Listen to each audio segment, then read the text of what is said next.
Elhamdülillah, innel hamdalillah, nahmaduhu ve nasta'inuhu ve nastağfiruh ve na'udhu billahi min şururi enfusina ve min seyyiati a'malina. Men yehdihillahu fela mudille leh ve men yudlil fela hadiye leh.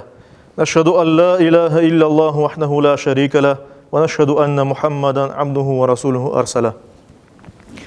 Ya eyyühellezine amenu ittaqullaha hakka tukatih ve la temutunne illa ve entum muslimun. أيها الناس اتقوا ربكم الذي خلقكم من نفس واحدة وخلق منها زوجها وبث منهما رجالا كثيرا ونساء يا أيها الذين آمنوا اتقوا الله وقولوا قولا سديدا يصلح لكم أعمالكم ويغفر لكم ذنوبكم ومن يطع الله ورسوله فقد فاز فوزا عظيما أيها الناس قال الله تبارك وتعالى في كتابه الكريم أعوذ بالله من الشيطان الرجيم بسم الله الرحمن الرحيم ربنا لا تزغ قلوبنا بعد إذ هديتنا وهب لنا من لدنك رحمة إنك أنت الوهاب صدق الله ربنا الأعلى. Saygılı cemaat-i muslimin, hürmetli Müslümanlar, Tirmizi'de geçen bir rivayetke göre Peygamberimiz Muhammed Mustafa sallallahu aleyhi ve sellem bir gün emcesinin oğlu Abdullah ibn Abbas'ın yolculukta olganda Peygamberimiz sallallahu aleyhi ve sellem ona böyle buyurgan edi. Balam, sana bazı tavsiyeler edeceğim. Bunlarını sakın akılından çıkarma. Ve bu sözlerini aytkandan sonra böyle nasihat etti. Allah'ın hakkını korçala ki o da seni korçalasın. Allah'ın hakkını korçala ki o her daim yanında olsun. Bir şey istegende Allah'tan iste. Yardım dilegende Allah'tan dile. Bil, bütün mahlukat sana yardım etmek için bir araya kelseler, Allah'ın dilegeninden başka yardım et almazlar. Sana bir zarar vermek için birleşseler, Allah'ın takdir etkeninden başka bir zarar da ver almazlar. Saygılı cemaat-i muslimin, biz her birimiz birer insanız. Ve insan olarak şu dünyada imtihandan geçemiz. Bu dünyada imtihan geçkende de türlü süslengen şeyler bizim ogumuzga kele ve dünyalık olan şeyler bizlerini aldatabilir. Ve dünyalık olan şeyler bizim gözümüzü kapatkandan sonra biz bazı bir vazifelerimizni yerine getirmege, mesuliyetlerini yerine getirmege unutamız. İş için çapkalayımız, bir şey kazanayım deyimiz, evimini kurayım deyimiz, bir şey yapacağım deyimiz ya da bizler için meraklı olan bazı şeylerge kiremiz, internetke kiremiz, televizor bakamız, başka şeyler, eğlenceler, meşguliyetler tapamız özümüzge ama şu arada yakınlarımızga, dostlarımızga, komşularımızga, yetim muhtaçlarga gerek olganı gibi vakit ayırıp olamayımız. Onlarga vakit ayırmaga unutamız, onlarını unutup ketemiz. Kimerde bile en yakın insanlarını, soy sopunu bile ziyaret etmekten uzaklaşamız. Yılda bir kere barsak o da yaxşı olacak. En yakın soylarımızını, bağlılığımız, çok yıllarımız beraber geçken ve dinimiz boyunca bağını tırı tutacağımız soyluk bağını yerine getir almayımız.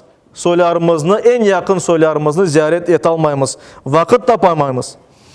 Ve bazen kimerde Allah-u Teala bizge yüklegen mesuliyetlerini, vazifelerini, yani farz olgan bu soy-sop ziyaretinin beraber mesela namaz kılmak, diğer ibadetlerini yerine getirmek gibi vazifelerini de yapmaya koyamız. Sanki bunun için vakit tapalmayımız. Ama elbette bir insan, bir Müslüman istegeni vakit, öz hayatını doğru tertip etkeni vakit, her bir şey için bir zaman tapar onu yerine getirmeye. Ve Müslümanlar için en fena olganı bir insan, bir Müslüman yaratılış gayesini, ne için yaratılganını ve Rabbimizge kulluk etmek gerek olganını kimerde unutması mümkündür elbet. Şu arada Rabbimiz bizge buyurgan emirlerini yerine getirmesek, yasaklardan uzak olmasak, bir gaflet içinde yaşasak, yani alımızını anlamasak günah yapkanımızını, bu büyük belalarga yol açması mümkündür. Ve biz bunun hesabını elbette ki vereceğimiz. Yüce Rabbimiz Haşr suresinin 19. ayeti kerimesinde böyle buyura: Allah'ını unutkan, bundan sebep Allah'ın da özlerini unutturganı kimseler gibi olmanız. İşte onlar gerçekten yoldan çıkan kimselerdir. Biz eğer Allah'ını unutsak, Allah'ını akılımızda, yüreğimizde hatırlap durmasak, anmasak, o vakit Allah da bizlerini unutması mümkün ve şu halde bizim alımız gelecekte, ahirette ve hatta bu dünyada pek fena olması mümkündür. İşte hürmetli Müslümanlar, Yüce Rabbimiz bizge her bir insanga, her bir Müslümanga bazı vazifeler ve mesuliyetler verdi. Ve bu vazife mesuliyetlerini öğretmek için de bizge peygamber yolladı. Ve peygamberle beraber Allah'ın sözü olan Kur'an-ı Kerim'ni de yolladı. Kur'an-ı Kerim'nin bir başka adı da zikri hakim. Yani hikmetli bir zikir, hatırlatmadır. Yani Kur'an-ı Kerim aslında Allah'tan gelgen bir hatırlatma. Bizge onun varlığını ve ne yapmak gerek olganımızı hatırlatmak için. İşte o, bu mukaddes kitabımız Kur'an-ı Kerim bizlerge unutulmayacak, unutmamak gerek olganımız şeylerini hatırlata. Yüce Rabbimiz Gâşiye suresinin 20. ayet-i kerimesinde Peygamberimizge müracaat edip böyle buyura: Şüphesiz sen bir hatırlatıcısın. Hatta Peygamberimiz Muhammed Mustafa sallallahu aleyhi ve sellem de bizge hatırlatmak için geldi. Kim bizni yarattı? Bizden ne isteği yüce yaratıcımız Rabbimiz Allahu Teala? Bularını hatırlatmak için geldi. Cennet ve cehennem hesap var olganını hatırlatmak için geldi. Ve ona göre de Peygamberimizin yolundan ketip, onun sünnetine uyup, biz hakikat yolunda olmak gerekmiz. Doğru, yanlış, iyi, yaman, yaxşı, yaramay şeylerini Peygamberimiz Muhammed Mustafa sallallahu aleyhi ve sellem anlatkanları üzere bilip hareket etmek gerekmiz. Yüce Rabbimiz bizge emir etken ibadetler, namaz, kurban, hac, zekat, oraza ve diğer bütün ibadetler Allah'ını hatırlamak için emir etildi. Ve bizni Allah'a yakınlaştırmak için vardır. Ve buna göre de bizler hem farz etilgen, boyun borcumuz olan şu ibadetlerini yerine getirmek gerekmiz. Ve hem de özümüzden gelgeni kadar hayırlı işler becerip, özümüzden gelgen nafile ibadetler yapıp Allah'a yakınlaşmak gerekmiz elbet. Ve her bir Müslüman olması gerek olan bir hususiyet, bir aslet, her birimiz dua etmek gerekmiz. Dua etkende de Rabbimiz öğretken dua şekillerini yerine getirmek gerekmiz.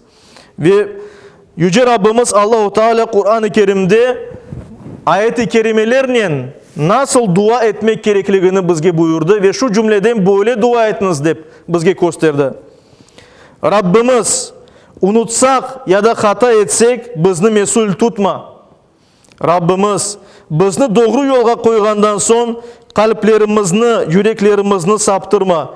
Bizge tarafından bir rahmet bağışla. Hiç şüphe yok ki lütfu bol olgan yalnız sensin. Rabbimiz günahlarımızı bağışla, yamanlıklarımızı ört, ruhumuzni iyilerle beraber al. Rabbimiz peygamberlerin vasıtasıyla bizge vade etkenlerini ber. Kıyamet günü bizlerini maskara etme. Sen asla sözünden kayıtmazsın. Şu şekilde ya da Allah-u Teala öğretken diğer dualarla ona müracaat etmek gerekmiz ve her daim Allah'ını esimizde, hatırımızda, yüreğimizde tutmak gerekmiz.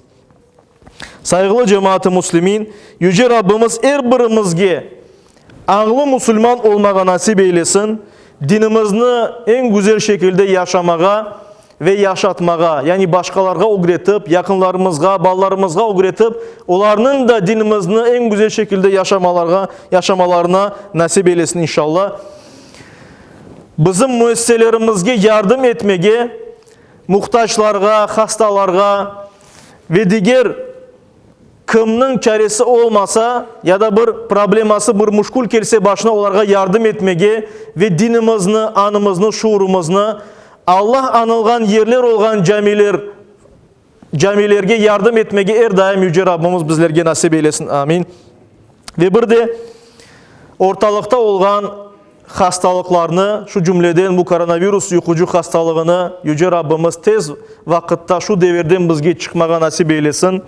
Bu hastalığın yok olmasını ve kim hasta olmagan olsa onlarını bu hastalıktan uzak olmasını nasip eylesin. Hasta olganlarga ise Yüce Rabbimiz acele şifalar nasip eylesin. Birimizni korçalasın ve daim Müslümanca yaşamaga ve Müslüman olarak son nefesini vermege nasip eylesin. Amin.